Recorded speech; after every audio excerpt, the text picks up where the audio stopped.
சித்தி விநாயக மூர்த்திக்கு ஜெய். விநாயக பெருமான் எப்படியெல்லாம் நமக்கு அருள் புரிகிறார், எப்படியெல்லாம் நம் மீது கருணை காட்டுகிறார் என்பதை ஔவையார் மிக அழகாக இந்த விநாயகர் அகவல் பாடல்ல சொல்றாங்க. தாயாய் எனக்கு தான் எழுந்தருளி மாயா பிறவி மயக்கம் மறுத்து திருந்திய முதனை தழுத்தும் தெளிவாய் பொருந்தவே வந்தென் உளந்தனில் புகுந்து குருவடிவாகி குவலயம் தன்னில் திருவடி வைத்து திறமிது பொருளென வாடாவகைதான் மகிழ்ந்தன கருளி கோடாயுதத்தால் கொடுவினை களைந்தே. இந்த 8 வரிகளுக்குள்ள அர்த்தத்தை பார்க்கலாம். இறைவன் எப்படி எழுந்தருளுகிறார் அப்படின்னா, தாயாய் எனக்கு தான் எழுந்தருளி, அம்மா மாதிரி. மாணிக்க வாசகர் பாடுறாரு இல்லையா, பால் நினைந்தூட்டும் தாயினும் சால பரிந்து. அம்மாவை விட அதிகமா இவ்வளவு நம்ம மீது அக்கறை, நம்ம மீது அன்பு. பிகாஸ் நமக்கு அவர் தானே முதல் அம்மா. யாரு அப்படின்னா இறைவன் தான். இந்த படைப்புக்கே தாய் தந்தையர் இறைவன் தான். அதனால நம்ம தனியா எனக்கு இதை கொடுங்க அதை கொடுங்கன்னு கேட்கணும்னு அவசியம் இல்லை. தாயா எனக்கு தான் எழுந்தருளி, அம்மா மாதிரி தாயாகவே வந்து அவ்வளவு பிரியத்தோட, எவ்வளவு ஒரு இந்த ஜீவனை வந்து உய்விக்க வேண்டும் என்ற நோக்கத்துடன் வந்து என்ன பண்றாருன்னா, அம்மா வந்து சாதம் போடுவாங்க, நம்மள நல்லா பாத்துப்பாங்க, எல்லாம் இருக்கு. இந்த தாய் கணபதி பெருமானாகிய தாய் என்ன பண்றாருன்னா, மாயா பிறவி மயக்கம் அறுத்து, நான் வந்து ஒரு பெரிய மயக்கத்துல இருக்கேன். என்ன மயக்கம் அப்படின்னா, இந்த உலகம் உண்மை, இந்த வாழ்க்கை உண்மை, இதுல இருக்கிற பிரச்சனைகள்லாம் உண்மை அப்படின்னு நினைச்சு தவிச்சு போயிருக்கேன். அதுதான் மயக்கம். மாயா பிறவி, மாயா பிறவினா நான் பிறந்திருக்கேன், எனக்கு இன்னும் நிறைய பிறவி இருக்கு, நிறைய கஷ்டப்பட போறேன், ரொம்ப கஷ்டம் ரொம்ப கஷ்டம்னு நினைக்கிறோமே. இந்த உடம்ப நான் நினைக்கிறோம், இதெல்லாம் என்னோடது, இதெல்லாம் என்னோட உறவுகள். கொஞ்சம் யோசிச்சு பார்த்தா இந்த வாழ்க்கை நடுவுலதான் தெரியுதே தவிர, இதற்கு முன்னாடி என்ன பின்னாடி என்ன பல கேள்விகளுக்கு பதிலே இல்லை. மாயா பிறவினா மாயையின் காரியமான இந்த வாழ்க்கை, இந்த பிரபஞ்ச வாழ்க்கை, அல்லது மாயானா ஒரு பொழுதும் இது வந்து போகவே மாட்டேங்குது. திரும்ப திரும்ப திரும்ப வந்து கொண்டே இருக்கிறது. இது ஒரு பிரச்சனை சால்வ் ஆனா இன்னொரு பிரச்சனை இப்படியே வந்துட்டே இருக்கு இல்லையா. மாயா பிறவி மயக்கம். நான் பிறந்திருக்கேன், நான் வாழ்ந்துட்டு இருக்கேன்னு நினைக்கிறோம் இல்லையா. எப்படி நம்ம கனவு காணும் பொழுது கனவு உண்மையாதான் தெரியுது. ஆனா முழிச்சப்புறம் கனவு வந்து எவ்வளவு ஒரு, நம்ம பார்த்தோம் உண்மைதான், ஆனா கனவு காணும் பொழுது கனவு பொய்ன்னு தெரியல. விழிச்சதுக்கு அப்புறம் தான் இல்ல இல்ல நம்ம பார்த்தா கூட கனவெல்லாம் உண்மை இல்லை அப்படின்னு நினைக்கிறோம். அதே மாதிரிதான் இந்த நனவும். ஞானிகளுக்கு இந்த மெய்ப்பொருளோட கோணத்துல பார்க்கும்போது நனவும் கனவு கனவுக்கு நிகர். ரொம்ப உண்மை, ரொம்ப ரொம்ப முக்கியத்துவம் கொடுத்து பேசிட்டு இருக்கோமே, ஒரு நாளைக்கு எல்லாமே ஒண்ணுமே இன்சிக்னிபிகண்டா ஆக போகுது. அதுக்காக அலட்சியமா இருக்கணும் இல்லை. இதுல இருந்து எப்படி விடுபடுறது?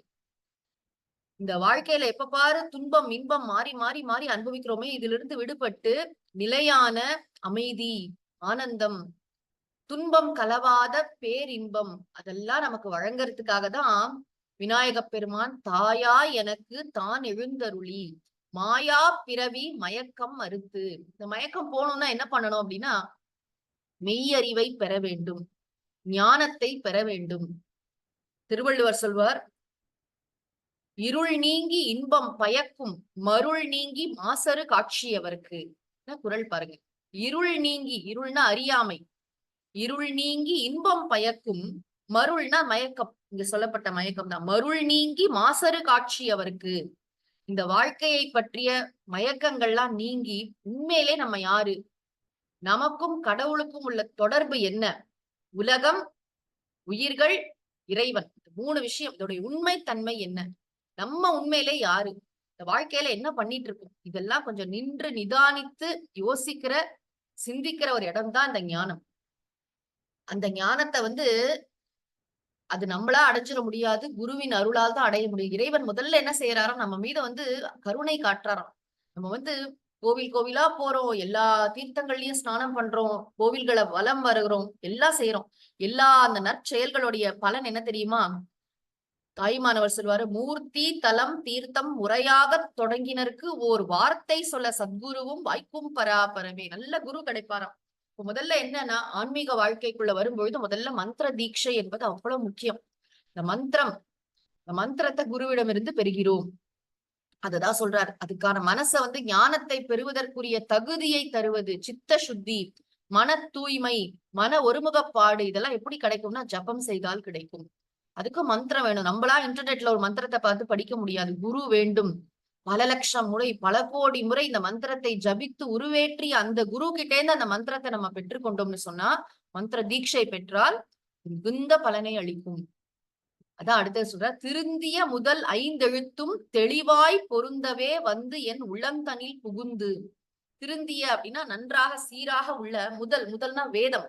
முதல் 5 எழுத்தும், 5 எழுத்து அப்படிங்கிறது என்னதுன்னா ஓங்காரம், அகார, உகார, மகாரம், நாதம், பிந்து. இந்த 5 எழுத்துகளின் சேர்க்கை திருத்தமாக, அதாவது அந்த வேதத்தை வந்து எவ்வளவு அழகா வந்து மந்திர திரஷ்டான்னு சொல்றோம். அந்த ரிஷிகள்லாம் வந்து அந்த கண்டு உணர்ந்து அந்த வேதத்துல ஒரு திருத்தம் நம்ம பண்ண வேண்டியதில்லை. ஆல்ரெடி அது வந்து ரொம்ப ரொம்ப கை வைக்க முடியாதபடி இருக்கு.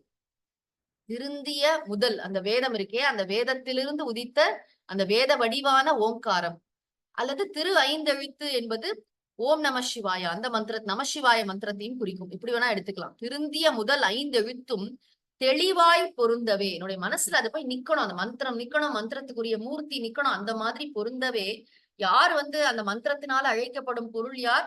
வந்து என் உள்ளந்தனில் புகுந்து, அவரேதான். அவர்தான் ஓங்கார மூர்த்தி இல்லையா? இவருக்கும் பஞ்சாட்சரம் எல்லாம் உண்டு. விநாயகருக்கே ஏகப்பட்ட வடிவங்கள், 32 வடிவங்கள். அதுல ஒன்னொன்னுக்கும் தனித்தனியாக மந்திரங்கள், தனித்தனியாக பூஜை முறைகள், தனித்தனி நைவேத்தியங்கள், தனித்தனி சகஸ்ரநாமம். விநாயக ஸ்துதி மஞ்சரி, விக்னேஸ்வர ஸ்துதி மஞ்சரின்னு 4 வால்யூம் இருக்கு புஸ்தகம். அற்புதமா நம்முடைய பெரியோர்கள் எல்லாம் தொகுத்து வச்சிருக்காங்க. பார்த்தா விநாயகர்னு ஒருத்தர் வழிபடவே வாழ்நாளே போதாது. அவ்வளவு விஷயங்கள் இருக்கு, தத்துவார்த்தங்கள் இருக்கு, பூஜை முறைகள் இருக்கின்றன. அவ்வளவு உயர்ந்த ஒரு விஷயம். ஆக இந்த மந்திரத்தை ஜபிக்க ஜபிக்க என்ன ஆகும்னா, என் மனசுல யார் வந்து இருப்பானா, விநாயக பெருமான் உளம் தனில் புகுந்து ஆல்ரெடி இருக்காரு, மலர்மிசை ஏகினான். ஆனா நமக்கு இறைவன் இருப்பது அப்போதுதான் புலப்படுகிறது. நம்ம ஆன்மீக வாழ்க்கையில முன்னேறோம்னு சொன்னா இறைவனின் இருப்பை நாம் உணர்கிறோம். நம்முடைய வாழ்க்கையில, நம்முடைய மனசுல என்னுடைய மனம் இறைவனின் கோவிலாக இருக்கிறது அப்படிங்கறத நம்ம உணரும் பொழுதுதான் உண்மையிலேயே ஆன்மீக வாழ்க்கையில அப்படி ஒரு முன்னேற்றத்தை அடைஞ்சிட்டு இருக்கோம்னு அர்த்தம். ஆக தாயாய் எனக்கு தான் எழுந்தருளி மாயா பிறவி மயக்கம் மறுத்து திருந்திய முதல் 5 எழுத்தும் தெளிவாய் பொருந்தவே வந்து என் உள்ளம் தனில் புகுந்து. ஒரு அம்மா மாதிரி கருணையோட வந்து என்னுடைய மயக்கம், என்னுடைய அறியாமை எல்லாத்தையும் போக்கணும், எனக்கு ஞானத்தை கொடுக்கணும்னு முடிவு பண்ணி முதல்ல எனக்கு மந்திர தீட்சை கொடுத்து, ஓங்காரத்தை கொடுத்து, அல்லது நமசிவாய மந்திரத்தை கொடுத்து என்னுடைய மனசுல நீயே நிறைந்தாயப்பா. அது மட்டும் இல்ல, அதுக்கப்புறம் என்ன, குருவடி வாகி குவலயம் தண்ணீர். குவலயம்னு சொன்னா இந்த உலகம். இந்த உலகத்துல எப்படி வந்திருக்கீங்க நீங்க? குரு வடிவமா வந்திருக்கீங்க. குருவடி வாகி, அப்புறம் திருவடி வைத்து. திருவடி என்பது ரொம்ப அழகான ஒரு வார்த்தை. திருவடின்னு சொன்னா திருவடி தீட்சை அப்படின்னு சைவத்தெல்லாம் சொல்லுவாங்க. இறைவனுடைய திருவடியை நம்ம தலை மீது சூட்டிக் கொள்வது. எல்லா கடவுளுக்கும் ஏகப்பட்ட தலைகள் இருக்கும். இப்ப விநாயக பெருமான் அப்படின்னா யானை தலைன்னு சொல்றோம்.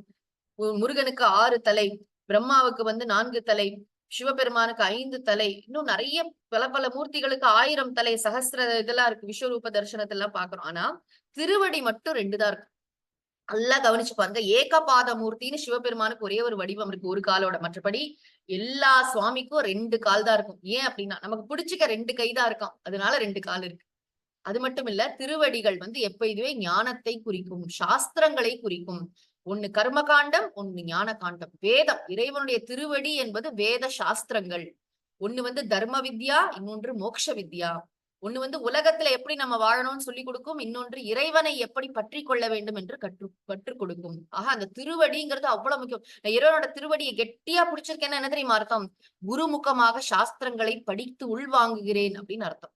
திருவடி வைத்து என்ன பண்ணாரா, திறம் இது பொருள் என்ன, உலகத்துல நிலையான பொருள் இறைவன் மட்டுமே அப்படின்னு உணர்த்துறாராம். திறம் இது அப்படின்னா இதுதான் நிலைப்பொருள். அன்பர் தமக்கான நிலைப்பொருளோனே 5 கரத்தானை முகப் பெருமானேன்னு அருணகிரிநாதர் பாடுறாரே. வாழ்க்கையில நிலையான பொருள் எழுது. திறம் இதுன்னா நிலைப்பொருள். இந்த உலகத்துல யோசிச்சு பார்த்தா எது நிலையான பொருள் அப்படின்னு பார்த்தா இறைவன் மட்டும்தான்.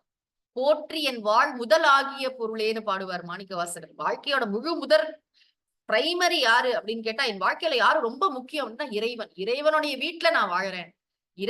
இறைவன் தொடர்போட தான் எல்லா வாழ்க்கையும் நடத்தணும். திறமிது பொருடன். அப்ப எது நிலையானது, எது நிலையற்றது? உலகம் நிலையற்றது, என் உடல் நிலையற்றது, இந்த வாழ்க்கை நிலையற்றது. இறைவன் நிலையானவர். அவரை நான் பற்றி கொள்கிறேன். அப்படி நான் இறைவனை பிடிச்சிட்டேன்னு சொன்னா, வாடா வகைதான் மகிழ்ந்து எனக்கு அருளி. ரொம்ப சந்தோஷமா உபதேசம் பண்றாராம். வாடா வகைனா என் மனசுல இருக்கிற துன்பம் எல்லாம் போற மாதிரி. இதுமே எனக்கு வாட்டமே கிடையாது. கொஞ்ச நேரம் சந்தோஷமா இருப்பேன், கொஞ்ச நேரம் துக்கமா இருப்பேன். அப்படி இல்லை. எப்பொழுதுமே ஆனந்த ஸ்வரூபமாக நான் இருக்கின்ற வாடா என் முகம் வாடவே வாடாது. அது மாதிரி வாடா வகைதான் மகிழ்ந்தென கருளி என்ன பண்ணாராம், கோடா யுதத்தால் கொடு வினை களைந்தே. கொடுமையான வினைகள்லாம் இருக்கே, நிறைய வினைகள் இருக்கு. போன ஜென்மத்துல பண்ணது, அதுக்கு முன்னாடி பண்ணது, எக்கச்சக்கமான எஞ்சு வினைன்னு சொல்லுவாங்க. சஞ்சிதம் கர்மா, நடவினை, பிராரப்த கர்மா இப்ப நடந்துட்டு இருக்கு. அதுக்கப்புறம் வருவினை, இந்த பிறவியில நிறைய சம்பாதிச்சிருக்கோம். இது எல்லா விதமான வினைகளையும் என்ன பண்றாராம், கோடாயுதம்னா அவருடைய தந்தத்தினால எல்லாத்தையும் அழிச்சு நிர்மூலமாக்கிடுறாராம். எவ்வளவு அழகா சொல்றாங்க பாருங்க ஔவையார். என்னோட வினைகள் எல்லாம் போச்சு, எல்லா வினைகளையும் களைந்து விட்டார், நான் ஆனந்த ஸ்வரூபமாக இருக்கிறேன் அப்படின்னு ஔவையார் சொல்றாங்க. தொடர்ந்து நாம் அடுத்த பகுதியில் சிந்திப்போம். சித்தி விநாயக மூர்த்தி கி ஜெய்.